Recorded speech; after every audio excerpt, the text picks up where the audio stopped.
Today I'm with Emily Heath. Now she's with Cyberstar, which is one of the incredible VCs. You have one of the most amazing backgrounds and experiences as a woman CISO, one of the first, I guess.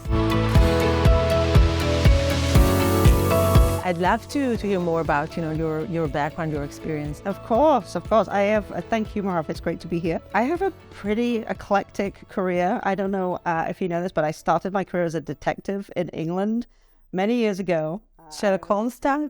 I was kind of a Sherlock Holmes. I used to investigate financial fraud, so I was in the financial fraud squad. After that, did lots of different IT jobs. I've run pretty much every department in technology. And then about 10 years ago, I made a decision to go the CISO route instead of going the CIO route, because it almost felt like coming home to me. If you think about like being in law enforcement and being in technology and bring those worlds together, it felt very natural for me to end up in a CISO role. So I've done that for a few companies, most recently DocuSign, and prior to that, United Airlines. So Emily, as a CISO, some amazing companies, and now with Cyberstar, which you probably see a lot of new technologies, and I'm kind of curious to know, what do you see are the two most hottest trends in cybersecurity? Oh gosh, there's so many of them, but I think obviously the emergence of cloud is probably the biggest one. I think many years ago when people started the cloud journey, there was a common misconception that the native cloud providers like AWS and Amazon and GCP would give you all of the security that you needed. And obviously that's not the case, and we've evolved way past that. So I think with the emergence of business users, more technology users being able to spin up their own technology, which is amazing for innovation, but security is still catching up with that a little bit. So the world that we live in has changed so much that I think, cloud technology being first, security is now a fast follow. So we're seeing many cloud first companies that are starting to emerge, and they're tackling a whole host of issues, but definitely within that space. And I'd say the other one that's pretty common right now is around data and how people are looking at their data security footprints. And that can be infrastructure level, can be application level, or just a pure data focus. Why is Dazz exciting to you as the former CISO? Oh my gosh, I wish I'd had Dazz years ago. And let me tell you why. When you think about, we have so many different tools now. And as CISOs, we're not going to buy less tools. We're going to buy more tools. We want to get the best from the data that comes out the other side of those. When you think about what Dazz is there to do, it's a way to curate all of the findings and all of the data to make sense of it and get it into the hands of the people that need to fix something. It's almost impossible to do that manually. You just can't curate that amount of data yourselves and look at all the noise and the alerts and deduplicate and prioritize and add context and all those things. So the exciting part about Dazz for me is that you're really living in the world of the operators, the people who are actually going to fix something. So you're enabling the people that need to fix it a way to do that much more efficiently than we've ever been able to do before. You've mentioned the cloud, the modern cloud, and the transformation. What are some of the challenges that you see with the modern cloud development? So when I think about the modern cloud and what may have changed, I think, as I said earlier, we've got so many people now in an organization who can implement and orchestrate new environments themselves, which is such a benefit to being able to do business much faster. But it's very complicated from a security perspective because, back in the old days when things were on-prem, you used to have much more stage gates and people used to follow a process that you could catch things before things went live. But now you've got constant CI/CD pipelines, which is exactly how we want to operate. But from a security perspective, it makes it very challenging to do all of that in one place. So the innovation I love. I think for business, it's incredible, but I think security is still catching up. So what, if you look at the current cloud security remediation process, what is wrong with it in your own view? Gosh, first of all, I think what's wrong with the remediation process is that you've got so many tools and there's no centralized way of managing all of that. different vulnerability tools, different scanners. You've got all of these various systems. It's not practical as an operator to have your teams logging into multiple systems all the time. So even just getting your arms around the remediation that you need to do is challenging enough.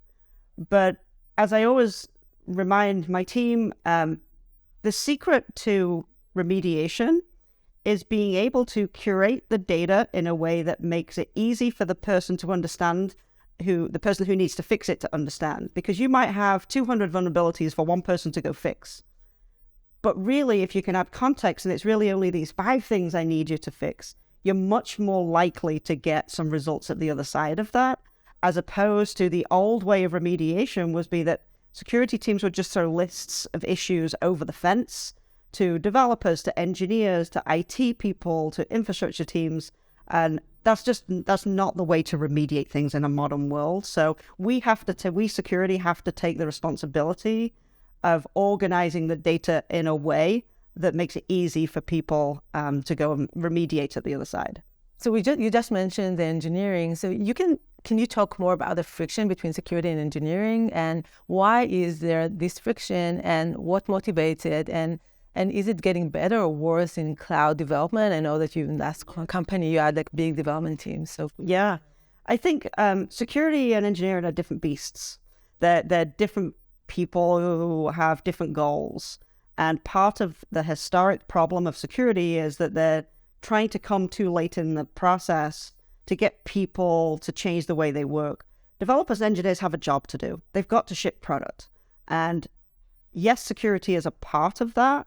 But the way to successfully implement security is by being a part of their everyday life. Be where the developers are. Be where the engineers are. Don't be somewhere separate to their process. They have a job to do, and it's already a complex job with many, many moving pieces. Security adding another layer as an add-on is just not an effective way of operating. So I think the secret to the relationship building between developers and security teams is to live and exist and breathe within the same workflow so that you don't expect different people to use different tools. Emily, I'm kind of curious, like when you talk to CISOs, what would be your advice to where they should consider deploying a solution like Dazz? I think there's a couple of different ways. Obviously it makes sense if people are in the cloud already, they can consolidate a whole bunch of different feeds, and you can really fast track remediation just by the prioritization, the deduplication, looking for root cause of what the issue is. But I'd almost say it's more important for companies who are just about to start their journey into the cloud to implement Dazz, because then you get the benefit of a greenfield. You get the benefit of being able to implement fast remediation activities right from the very beginning, so you don't have to go back and do all that cleanup. So what might seem obvious is people would think that you have to be in the cloud already to move to Dazz. I would say yes, of course. But if you're early in that journey, to me, it's even better because you put best practices right up front. You're already part of the workflow as you're moving to that journey. When you look at 2023, we're just at the beginning of it, and a lot of things are happening in the world, including kind of economic downturn. What would be your advice from a CISO prioritization perspective? What should they be focused on? There's a couple of things. I think the first is we've all got lots of tools, right? So a lot of CISOs have still got a lot of technology. Finish what you started is the best thing. The best advice I've given my teams in the past is let's just finish what we started.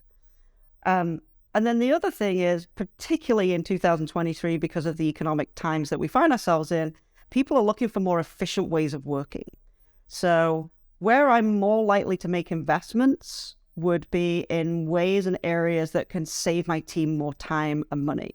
So when you think about a thing like remediation, bring it back to the Dazz world for a moment, what you're able to do in terms of reducing the cycle times of many different resources to get to root causes of problems and fix real issues, I think it's going to be a really successful year for Dazz for that reason.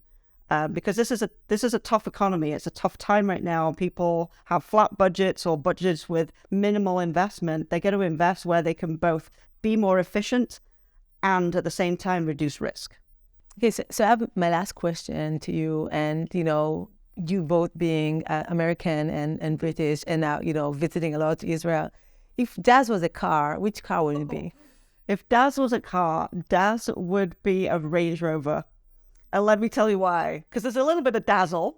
There's a little bit of dazzle with a Range Rover, but a Range Rover can take on any terrain. They can climb up mountains. They can go through rivers. They can drive on roads. They can be fast, but they can deal with any terrain at all. But they've still got a little bit of sparkle. Love it. Thank you so much, Emily. It was a pleasure talking to you today. My pleasure, Merav. Thank you.